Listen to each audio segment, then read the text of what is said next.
Breaking aviation news.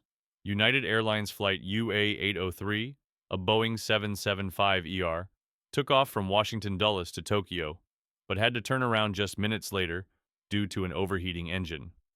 The aircraft, registered N798UA, climbed to about 5,000 feet when the crew noticed a problem with the Pratt& and Whitney PW4000 engine. Acting swiftly, they shut down the affected engine and entered a holding pattern near Dulles. The flight had departed at 12:39 p.m. local time on June 21, 2025, and after consulting with dispatch, the crew made the call to return to runway 01R for an overweight landing. The aircraft safely touched down at 1:05 p.m.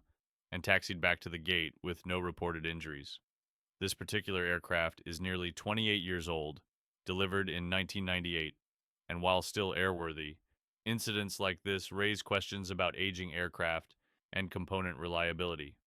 Notably, the PW4000 engine has had a history of issues, including serious malfunctions on United and Japan Airlines flights in past years, prompting regulatory reviews. Fortunately, in this case, the pilots handled everything by the book, ensuring the safety of everyone on board. What do you think? Should these older jets be phased out sooner? Drop your thoughts in the comments and follow for more real-time aviation updates.